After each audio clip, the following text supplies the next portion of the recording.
Welcome to Unfiltered Lives, the other side, the first episode of the podcast. Who are we interviewing? Dan, we are going to be interviewing you, brother, and I cannot wait for people to hear your story, man. Awesome, let's go.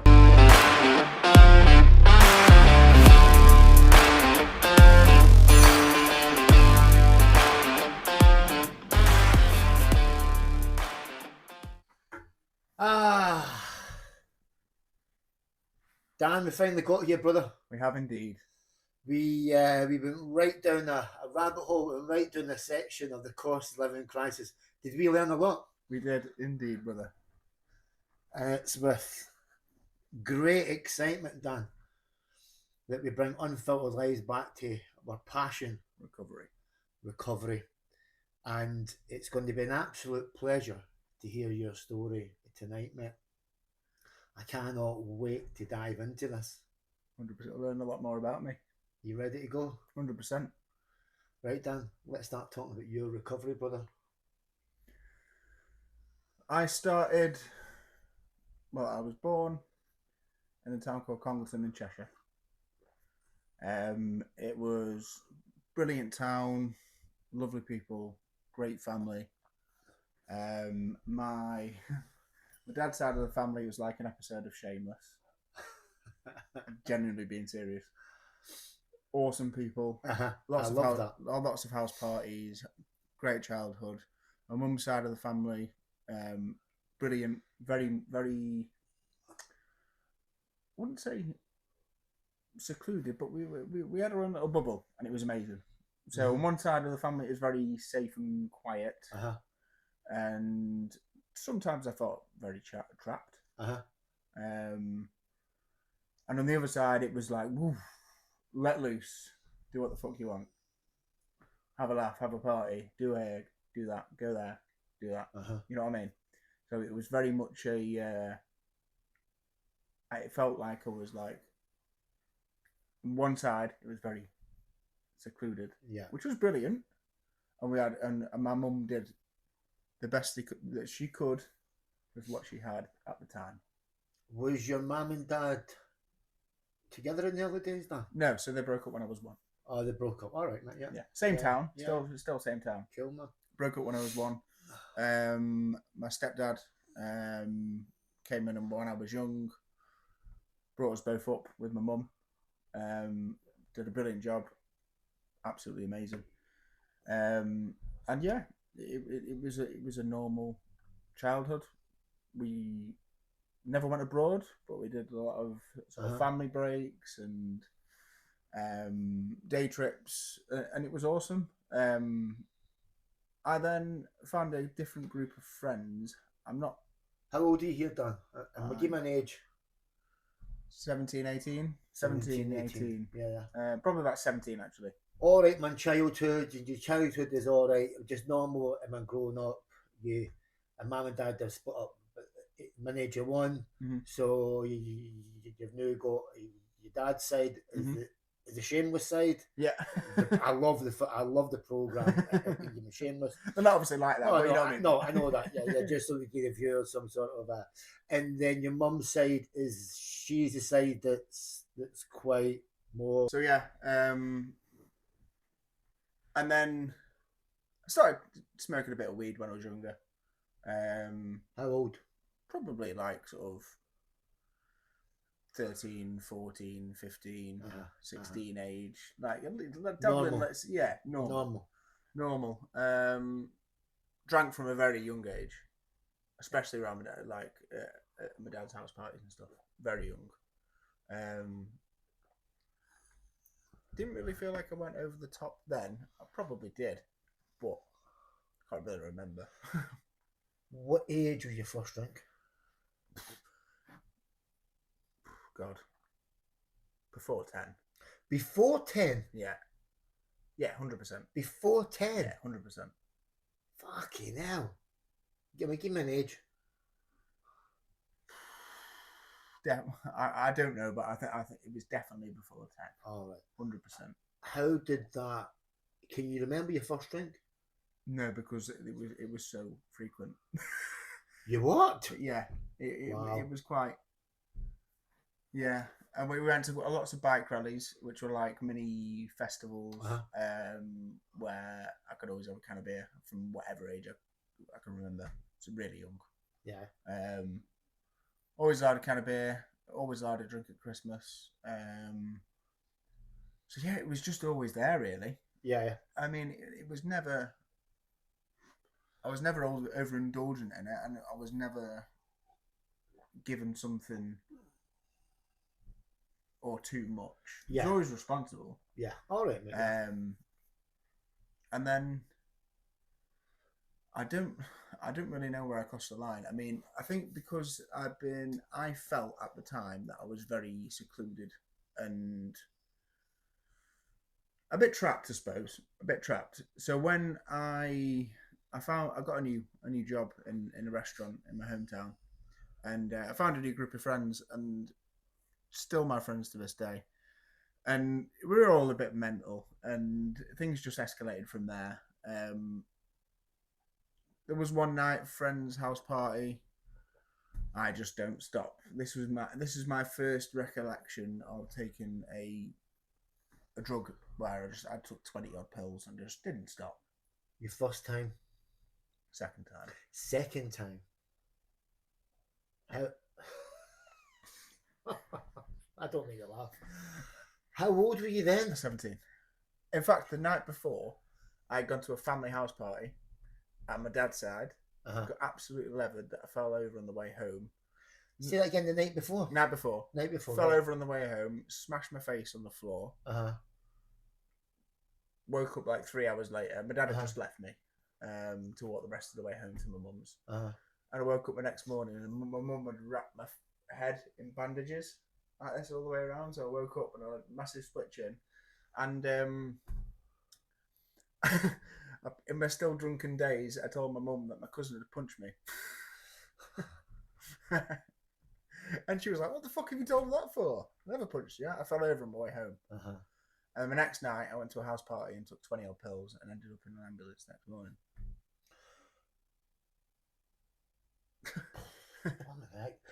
What year was that, man? How old are you now? You are 30. You're 30 and it was 17, so 13 years ago. Yeah. So about 2012. 2012. Yeah. September 2012, I remember very clearly. I know it very clearly because I was wearing my favourite Slipknot t-shirt. My mum made me throw it away. Because I'd done drugs in that t-shirt. So yeah. What was the feeling and what was the contrast between the side of your mum and your dad's side? So you took 20 pills. The night before you fell, you smashed all your face. You've told your mum done one story and it's been another story. And the next day, I'm just trying to get this. Then the next day, right, you've took 20 pills, you've ended up in hospital. Tell me the contrast between the two families, between what your mum and your dad. Well, I was living at my mum's at the time, and obviously they just wanted to see me safe. That's all. My dad's family obviously were concerned, but they weren't really like. Yeah, he's all right. Yeah, sort of thing. Obviously they were concerned, but obviously my mum was obviously making sure I was all right, and it just with that was with that friendship group, and I'm not blaming them at all. It was me. I get it. You know what I mean? It was me. I guarantee I would have been in the same place now, even if I hadn't been friends with them. I know I would have, because that's just me. So that little event actually scared me for a little bit. I stopped going out for months. Stopped going to the pub with my friends that I was working with in the restaurant for probably about 6 or 7 months, and then it was New Year's Eve that year. I remember. Same year. 17. Yeah, I went round to my friend Tim's house, and they were all doing coke, and from that night I remember it so clear as day. Something just clicked with coke and drink. Something, I don't know what it was, but something just clicked, and then I turned, and then after that, I moved into when I was 18, I moved into there was 7 of us living in a massive house that one of my best friends had. Before you move on, tell me about the cocaine click. Why do you think your head is clicked with the cocaine? Why did you think they both aligned? It was just, at the time, I just felt fucking mint. I just felt amazing. And for years I've been going out in my teens and drinking, and all of a sudden it was just this. Yeah. Wow, this is like. What was it like? Just euphoric. Yeah, it was at the time. And moved out. First time I've been away from mum's. So at that time, me being the way I was, feeling trapped, I just fucking exploded. Absolutely exploded. And I had a job at the time. I moved from the restaurant. I was working in sales. I had my basic plus about £5,000 a month commission. I was in that house for about 3 years, and I just fucking rinsed it. I just spent every single penny. So you're earning how much? I just probably about £5,000 a month commission plus my basic. How old were you there? 18, 19, 20. Why? Probably about 19. Yeah, probably about 19, 20, 21. How much more would you say that you were rinsing on cocaine then? In the end, probably about 500 quid a week. In the end. Were you dry sniffing or you just drink as well? And then drinking? Yeah, drinking as well. And you must have been on the job as well. You must have been sniffing. Oh yeah, in work. Yeah, 100%. 100%. The office environment, the head sales guy sold it. That was something I could never get away with. When I sniffed coke, I was paranoid of my tits. I could never do it. The thing is, after a while, it took hold. That's when the paranoia started to come in towards the back end. Did that? Yeah, 100%. And it was, so I would have been 21, 22. And I was just getting fucking sick of it. Oh, yeah. Absolutely fucking sick of it. So you've been sniffing for about 4 years? 3, 4 years, yeah. 3 months, 4 years, but 500 quid a week? Yeah, probably a lot. In the end, probably not 500 quid a week all the way through, but eventually got to that point. Yeah. And hospital visits, through the coke, so many things that were just going wrong. Describe one of the things that went wrong. Family stepping in. Did your parents know? Eventually found out it was other people that were then telling the family that, okay, it's gone to a really bad point now. So they already had an idea, and then they knew. Yeah, and then I had a hospital visit, and my stepdad came round to me and got me up, and it was like, right, okay, this is it now. You need to do something about this. And I did. I thought, fuck this, I don't like the UK anymore, so I'm leaving.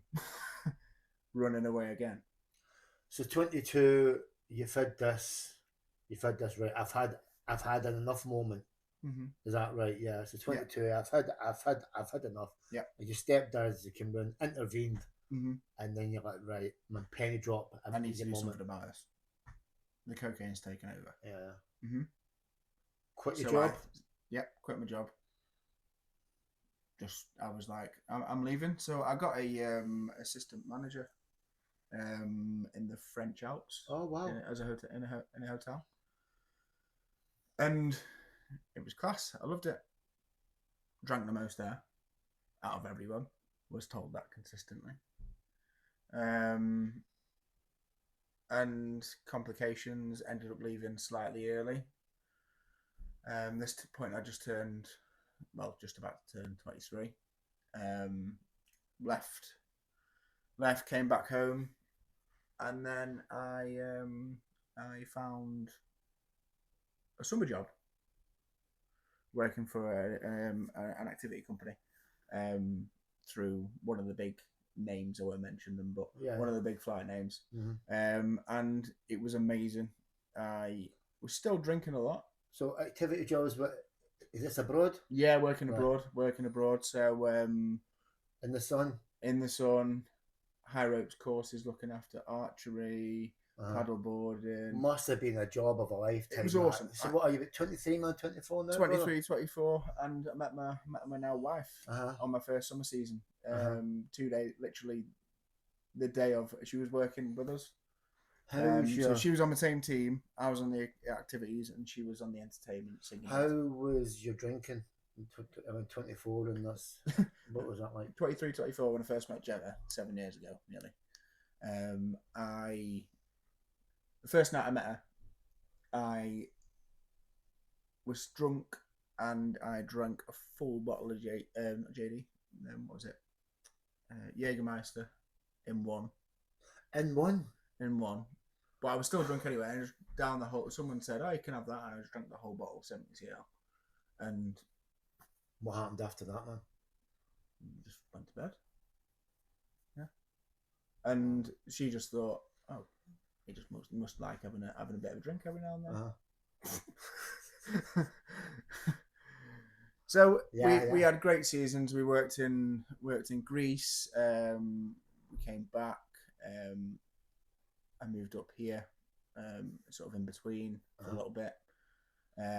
Went back out to Menorca in 2019, and then we were due to go to the full season in Lanzarote in 2020, and obviously that was cut short by COVID. Yeah. So I was working home back at mum's, isolated, trapped. Felt like I was this big again. So you're down in. So this is my switch. So I mean, this is you. I mean, turning from the cocaine, the drink, I will call it the kind of binging. Yes. Yeah, the kind of binging from about 13 to up to about 24 now. Yeah. Just the kind of binges that we have. Yeah, 100%. I mean, there've been other things when I was abroad where other people had some slight concerns because I drink more than anyone else, but it was more of a binge then. Yeah. So I mean, just so we get this right, so you're binging from about 13 to 24. You're in the UK, then you move to France, and then you meet them Gemma, and then you go to Lanzarote. Yeah. And the Lanzarote, and then you move back to your mum's. Mm-hmm. And she's in Congleton. She's in Congleton. Right. And they were at COVID now, aren't we? In 2020 we're at COVID, yeah. And this is a switch, is it? Yeah. Is this a big switch? I think for me this was my. Is this into an addiction or is this? This is full blown. It was coming before. There was body deep stuff. There's points where I was living at Gemma's mum's where I was hiding in the cans. Yeah. So you're kind of scuttling on the edge, aren't you? Yeah, this was before 2020. There was a little bit of it in there.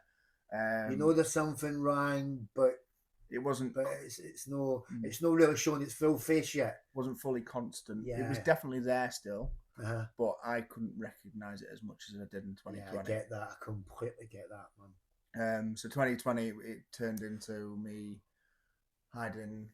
It was the cans. It was the going out every day with my backpack on. I'd done it before previously, living at Gemma's mum's, but this was ramped up. This is when I started to go, right, okay. Right. So I started to do it with cans, getting like an 8-pack or a 4-pack and going to the shop, and then next time I went out, I had it under my bed, and next time I went out, I take my backpack on with the empties in, putting them in the thingy, and you know what I mean? Yeah. That sort of constant cycle. Working from home, call centre job, just something to get a bit of extra cash. Just doing it, you know what I mean? Yeah. It was just this constant. And then I got to go to Lanzarote, and I thought, thank God I'm out. Thank God. So, is this been during COVID? Yeah, you managed to go towards the back end of 2020. Oh, that's a result, isn't it? Yeah, sort of late sort of August time ish. Managed to get out to Lanzarote, and Gemma, I turned up fucking absolutely steaming. I don't remember the first night. Oh, so you should have to see her. Yeah. Didn't. Steaming drunk? After not seeing her for the whole COVID. Wow. So how long had you not seen her for? From like, well, she started her training, in the February through to like the August. It's a long time.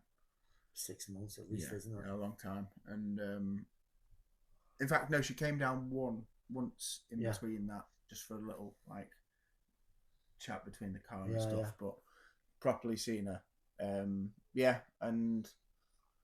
I was absolutely steaming, like hammered drunk, absolutely hammered, yeah.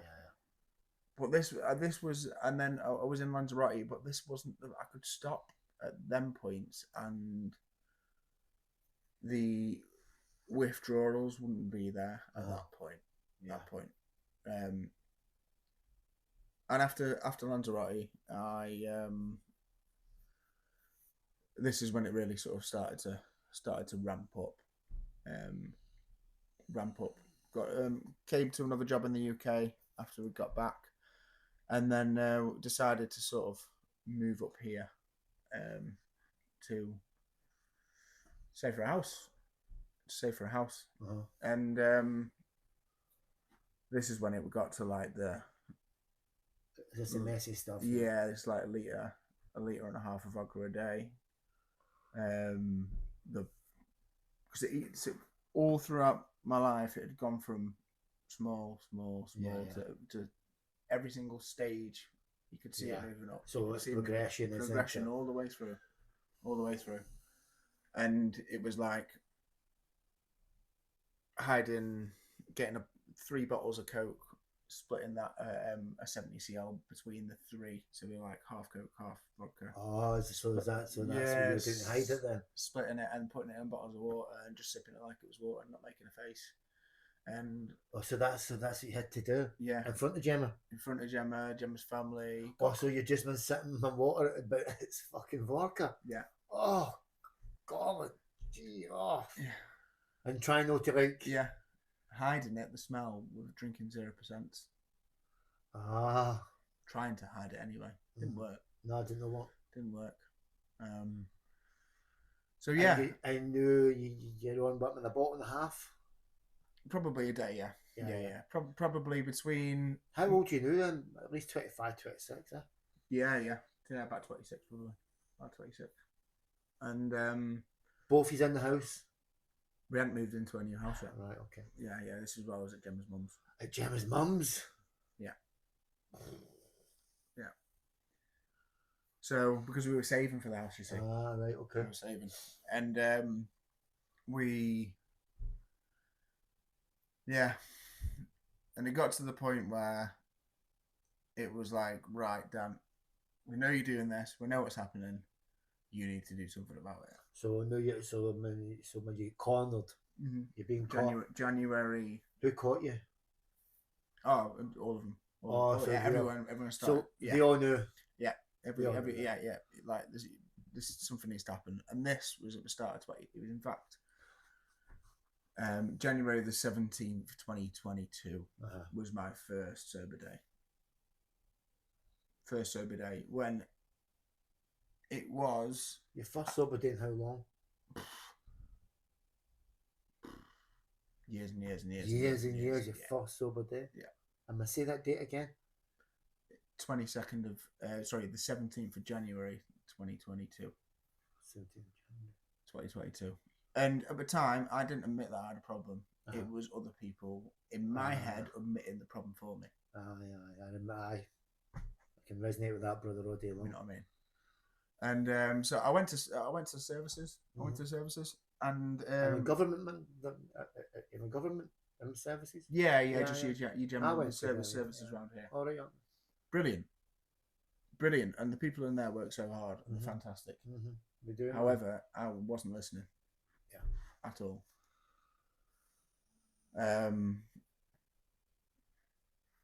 July. Sorry. Why we know Am I listening? I remember going to government and they helped me for a few weeks. I mean, they were all great workers, and they wanted the best for you. But I was the same man as you. Why? 2.5 years I was with them. Well, you were with them for 2.5 years. I was about 3 or 4 months. Yeah, 2.5 years. And so, right in periods? Periods. Not in my head though. My head was fucking mashed. It's my head. That's it, isn't it? The body might be sober, but the head's just a rapping, isn't it? Yeah, horrendous. And each slap's got worse in between.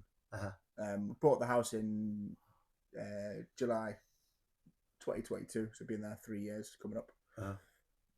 And I found some things out about me, and I had a really bad, like, sort of 6-week, 7-week period where I was hiding the litre vodka bottles under the floorboards, behind the fridge, behind the there was a cupboard in our house that like was hidden behind that that you thought you could, that your partner thought you couldn't get to, and it was sending her crazy. It's crazy, isn't it? You're trying to think of places that she can't think of. So when you're not even thinking of places that you can hide. You're trying to think of places that she won't think that you're going to hide. 100%. Do you know what I mean? That's where the brain man needs to go to. Right, where is Gemma not going to think that I'm hiding stuff? Yeah. Which I did once.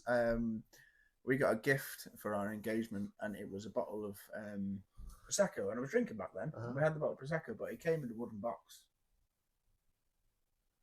So what I did for months, I hid my bottle back in the same wooden box and the ornament. Yeah. So it's like right in sight. Yeah. And once again, got found out. Because you do. Yeah. And I was struggling so much with this mental obsession. Yeah. And the fucking craving. I just couldn't. And I was blaming other people, other places, and things, running away constantly, trying to escape, trying to get work abroad, go here, and each time I took the problem with me. Yeah, you're trying to escape yourself, aren't you? That's what we don't know, isn't it? You're trying to escape. How do I escape me? I'll go to my Lanzarote. I'll go to France. I'll go back down to my mum's. I'll go to Gemma's and my parents. And there's just no escaping, is there? Because I just brought it with me. Aye. And destroyed everything. Luckily, not everything. Yeah. You're hanging on now, aren't you? Yeah. My last lapse. My sobriety date is the 8th of July, 24. So just turned 7 months. Well done, man.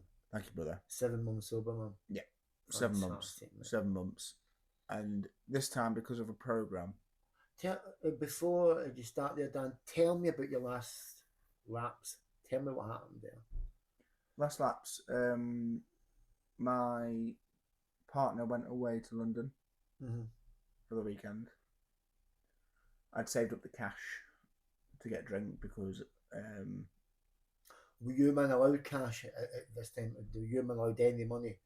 No, it got to the point. So it's that bad now that you're not even allowed any money now. So what you're doing, you basically squirreling away money. Yeah, saving the cash to sort of planning it. Yeah, so you already know that she's going away for this weekend. I swear on this, swear on that. Your head's all over it. You're squirreling money away. Yeah, 100%. And just went on a madman with vodka. When did it start? As soon as she went. So as soon as she's left the house, man, you're on. Oh yeah, 100%. Yeah. Morning. Time. Like 8 o'clock. In the morning. Yeah. Good lad. I wouldn't expect anything less. Yeah. and it was horrendous. I woke up to my my family came up. So all weekend you're just out of it, yeah? Yeah, completely out of it. out of it. Gemma's mum found out, came round. She was actually across the road at a friend's. Came round, put me to bed. Woke up the next morning. She'd searched the house, couldn't find anything. However, I'd hidden something somewhere else. Carried on completely. And then I woke up. My family come up from Cheshire and had a 2-hour conversation with them. I was horrendous. I was rude. Apparently, went back to bed. I woke back up again, and I didn't remember the conversation. I didn't even know they were here. I was like, "All right." So they've drove up. So Gemma's mum must have phoned them. Oh, and Gemma, yeah. And Gemma's now got back. And then, Gemma's back, and then you're and then when they've all driven up, and you fucking can't remember it. Yeah, I'd had a full 2-hour conversation. I'd gone back to sleep, and then woke back up, and I didn't even know they were there. Wow, I'd had that much. Yeah. Like to go to sleep after a conversation, and then wake back up and not remember they're there after being asleep before. Yeah. That's how much I'd had. I didn't have a clue.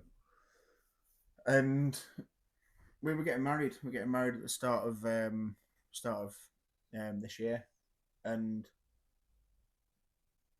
that was it. It was going to be it. It was going to be it because I was awful, really, really awful, and I couldn't grasp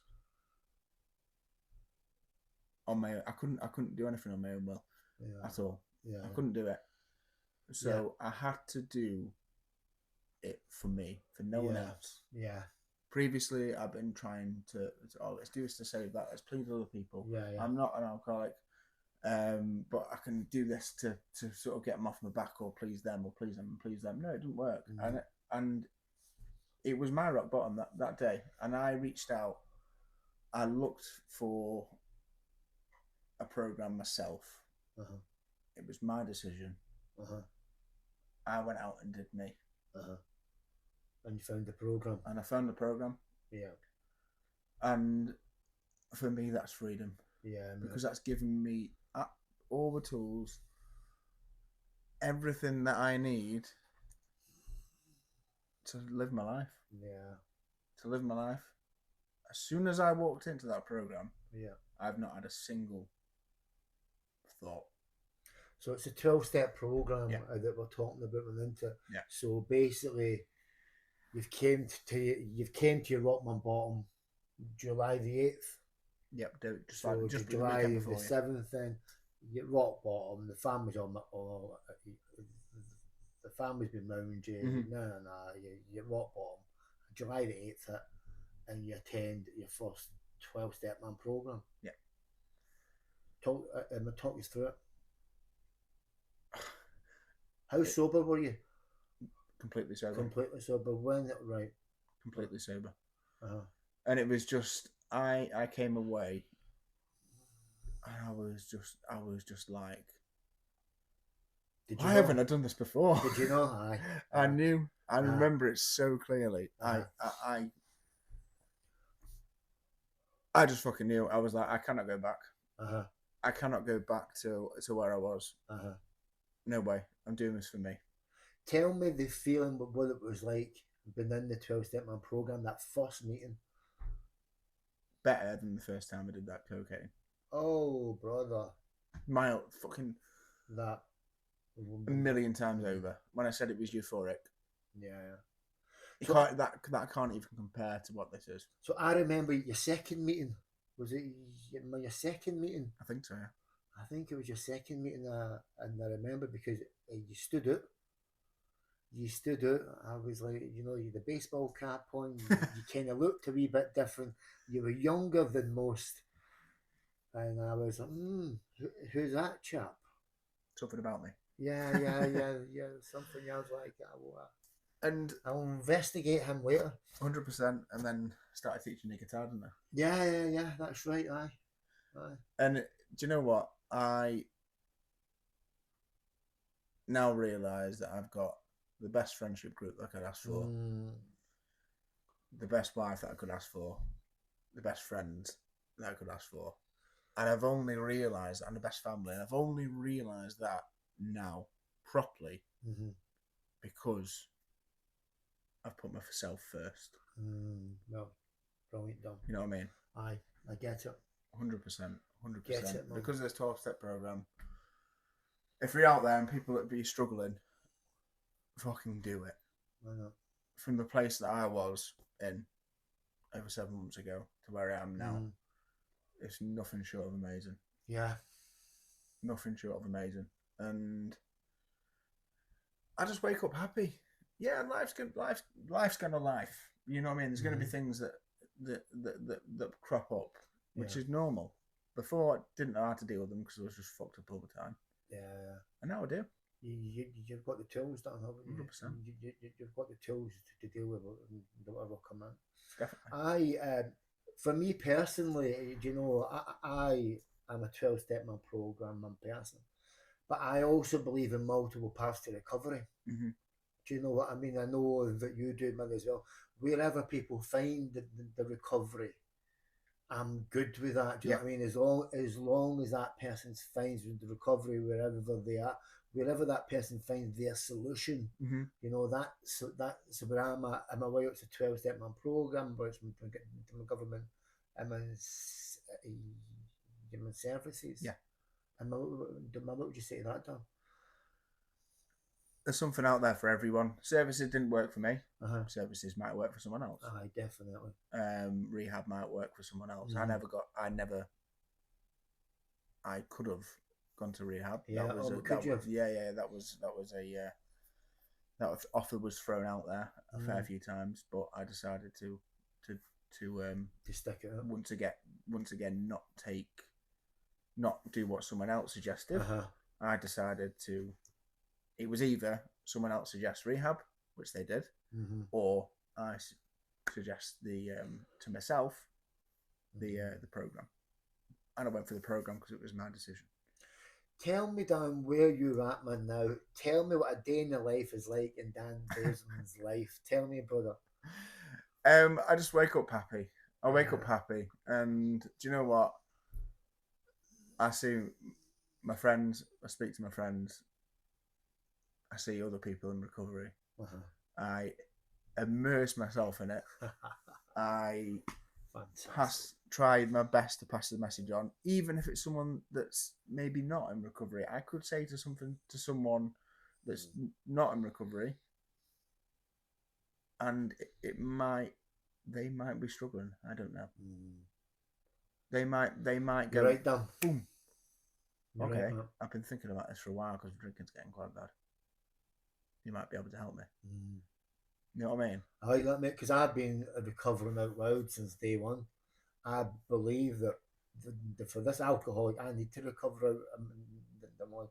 There's so many people out there that need the help, whether it's for a 12-step in my program or whether it's for other recovery programs. 100%. There's so many people in this area as well. We've got stuff like Recovery Connections, CGL, Community Links. Follow on for the documentary. Do you know what I mean? I know Recovery Connections, man, in Middlesbrough and Hartlepool and Stockton, they do a phenomenal job as well as in CGL. And the people that work in these services, you know, they're all lived experience. They're all in it for a reason because they've got a helping and a serving heart. 100%. Dan, I want to thank you for this interview, mate. I feel personally like I've got to know you, story man, a wee bit more, and I know I'm going to hear you speak on Sunday. Yes, you are. As well, man, which I'm really looking forward to. Thank you for your friendship, mate. Thank you for your friendship. You've turned into one of my dearest friends in the whole wide world. And for me personally, it's lovely to see a young man like yourself, vibrant, enthusiastic, not just for recovery, but for life. Exactly. Recovery gives you life. It does. And one thing I want to finish on is, I know I'll never be cured, but the word recovered, as we bring this up quite a lot, it means returning to a normal and healthy state, which I believe I am that today. Normal and healthy state, Dan. Well done, brother. I love you, man.